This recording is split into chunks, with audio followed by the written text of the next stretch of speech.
ah foog naa de. yàlla na jëm kanam ci xew-xew jamono tey bëggoon na ñu ubbee ki nga xam ni moom moo di sortie bi nga xam ni daanaka semaine bi ñu génn la nga xam ni kii di soxna yi Ousmane Sonko yi dañoo def benn sortie di wax daal pour ñu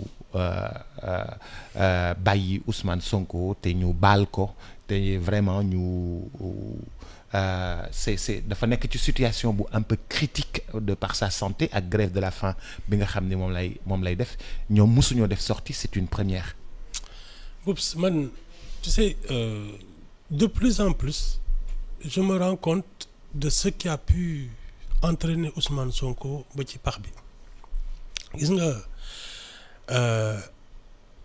ñoom elles n'ont pas conscience de la gravité de ce qui se passe de ce qui s'est passé parce que l'affaire Ousmane Sonko et je te le dis ici relève de la raison d'État bi muy défier les institutions je pense que foofu ñoom la ñu waroon wax ak seen jëkkër parce que c'est un père de famille il a des responsabilités xam nga il a le droit de faire de la politique comme n'importe quel Sénégalais mais faire de la politique boops c'est proposer un projet à ses compatriotes et aller chercher les scrutins leur vote boops loolu mooy politique il a défié un État c'est pas ay affaire rivalité politique il a défié un État et il l'a mis pratiquement il l'a déstabilisé parce que mars 2021 ba léegi kenn amul jàmm alors ñoom ca boobu la ñu waroon wax ak seen jëkkër benn deuxième chose je pense que fii mu toll nii moom ñoom ba léegi xamuñu kan la ñu war a waxal ak kan la ñu amal affaire parce que son affaire là va relever de la justice ñoom ki ñu war a waxal muy d'abord seen jëkkër te war nañ ko mën a ne arrête ta grève de la faim parce que su dee dañu ne dañ ko bëgg a faj li ñu ko war a njëkk a wax mooy arrête ça su dee nag ñoom mënuñ ko wax ñemewuñ ko ñu bëgg a laaj koo xam ne yoonam nekku ci parce que Macky Sall yoonam nekku ci. Comment ça Macky Sall yoonam nekku ci. mais attends Macky Sall c'est pas à lui actuellement de dire libérer Ousmane Sonko ne libérez pas. C'est une affaire en instruction il y a 5 dossiers d'instruction qui sont ouverts par des juges wala du loolu mais c'est une affaire qui est devant des juges d'instruction alors ñoom benn seen jëkkër la ñu war a ne qu'il prenne soin de lui c'est-à-dire mu lekk mu kii bi muy tëkku état lañ ko waroon ne bul def loolu. mais ñoom mënuñu woon mesurer problème bi nu mu toll loolu ñoom mënuñu ko woon mesurer. mais ba léegi mesurer wuñ ko parce que su dee dañu toog foog ne dañuy taxaw ci télé bi lancer un appel à Macky Sall et à Marième Faye Sall janoog Sénégalais yi c'est que elles n'ont pas mesuré la gravité de la situation elles ne savent pas à qui elles ont affaire parce que affaire bi c'est dire à leur mari de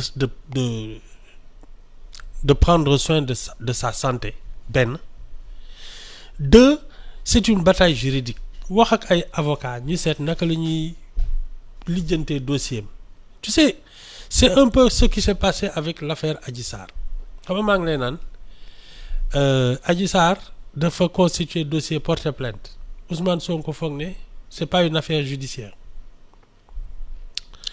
gars yi nekk fa di ay conférence de presse di wax ci kii bi di def yi kenn xamul ma ne la ndaw si moom elle a déposé elle prépare son procès tranquillement son procès moom mu nekk ci mbedd mi di yuuxu di kii di menacer ay juge di menacer ay chef de l'État di woo xale yi pour ñuy génn ak yooyu résultat des courses quand le procès est arrivé il ne pouvait même pas se tenir en face de son accusatrice ñoom ba léegi xamuñu ne dans ce genre de choses là il faut parler avec des avocats essayer de préparer sa défense parce que foofu lañ jëm du affaire Macky Sall ak yooyu c'est des avocats qui préparent un dossier et essaient de le faire libérer. mais est-ce que avocats yi ñoom war nañu xam loolu war nañu mën a conseiller les dames war nañu mën a conseiller.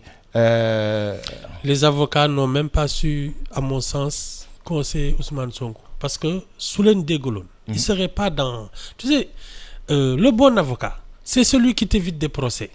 qui t'évite des Mais bien procès. sûr, c'est pas. Pas celui qui te défend. Non. day xaar ba pas ki nga xam ne day am. Il t'évite. xaar ba nga problème. Voilà. mu ñëw di la défendre. Il t'évite. daf lay éviter boo naree wax mu ne la sa këyit jox ma ko ma xool juridiquement. Voilà. ndax li ngay wax. Quand boo ko waxee du am problème. Voilà. Quand tu fais des déclarations, si tu as de bons conseils, ba pare nga déggal leen parce que en fait affaire bi tam c'est ça da ngay am un conseiller juridique nga ne je veux faire une déclaration mu jox ko déclaration bi mu xool la ne la lii la lii. mais déclaration ça se fait en live.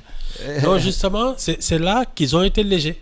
Parce que quand tu parles à une population et que tu as de l'influence sur les gens, Boups, et que tu es dans un parti politique, aucune déclaration ne doit se faire de manière spontanée. ah loolu moo taxoon ñu naan communiqué du parti socialiste. Voilà. le communiqué du bureau politique du parti socialiste. Le parti socialiste. mais yooyu xew na temps yooyu amul woon live. kii PAI. le PDS. le PDS. dañ doon génne ay communiqués. On ne les a jamais traînés en justice pour ça, pour cette déclaration. mais parti politique yu bees yi amul loolu tamit. Mais c'est une dafa am erreur. dafa am léegi live dafa am. Oups, même live ça se prépare. le live ça se prépare. Oui, parce que c'est de la communication, c'est de la propagande. Tu peux pas dire n'importe quoi. te ñoom justement dañu hors sujet bu yàgg parce que bi ñuy attaqué état bi foog ne APR la ñu joteel wala benn bokk yaakaar c'est là qu'ils se sont plantés. ils n'ont pas su faire la différence. Non, ils sont entre APR. Benno Bokk Yaakaar ak l'État. c'est ça qui les a conduits dans ça. mais état bi dafa mel ni dafa am ay enfants yoo xam ne kenn du leen laal par ay magistrats kenn du leen laal kenn du leen wax dara ku leen wax état bi jóg daal sa kaw dafa mel ni ay juges yoo xam ne kenn du leen laal état bi dafa am ay enfants protégés yoo xam ni kenn du leen wax dara. Non, en fait Boups soo ko seetee au fond ñu ñëpp ci bokk yam c'est-à-dire il faut séparer aussi deux choses. Il y a ceux qui représentent les institutions, les piliers de l'État. Ils ont droit à une protection supérieure. Mais Boups, le simple citoyen man ak yow nii kenn amul droit saaga ñu wala du loolu fii ku la fi saaga da nga koy yóbbu tribunal su la neexee. Voilà ñu ñëpp ci bokk yam les juges nag. Parce que justement c'est eux qui tiennent les piliers de ñu ñëpp suñu kaaraangeeg suñu jàmm ñoom ñoo ko téye ñoom la ñu war a gën a aar mais le minimum pour chacun de nous c'est le respect. Quand quelqu'un insulte da ngay taseeg nit ci mbedd mi saaga ko mais amoo droit boobu su la yóbboo police ñu denc la c'est que ñun on a banalisé ça. L'irrespect est devenu un comportement normal. L'irrespect. Oui. est devenu un comportement normal chez nous. Bien sûr da ngay romb ci mbedd mi ñu lay saaga ak di la wiccax ay loxo ak yooyu fekk dara affaire u circulation rek sa priorité ak bañ priorité mën nañ la ci faare facilement c'est comme ça hein? c'est que nous on a beaucoup perdu de notre sens civique mais et c'est ça qui a conduit parce que les gens ont pensé que c'était normal parce qu'on fait de la politique de pouvoir agresser les institutions mais boops ca boobu la ñu waroon et je pense que ba léegi les gens n'ont pas réalisé la faute d'Ousmane Sonko parce qu'il s'est attaqué à un État. Mais chef d'accusation yooyu nga xam ni moom lañ ko jàppee. ñu chef d'accusation yi xaw a bari lool. ba noppi. muy grève de la faim mais mën nañu def un peu de clémence à son endroit. parce que balaa muy. mais c'est pas une question de clémence c'est une question de droit et de justice. Boups il y a des faits il faudra que la justice se prononce dessus leneen amu ci ay yërmandeeg yooyu amu ci. ah Ibou ah kay. ci lépp am na yërmande. non on est dans je te dis son affaire a commencé à relever de la raison d'État. État nag amul yërmande amul dara quand il se sent en danger il réagit et nous sommes dans ça c'est pas autre chose waaw mais état bi xam nga loxoom dafa diis ci kawam. mais ça dépend de la gravité des faits bu ku deful dara état bi loxoom du dal sa kaw mais moom li mu def moi je dis qu'il a défié les institutions te loolu ku su doon ñun ñëpp noonu lañ koy defee on serait dans une jungle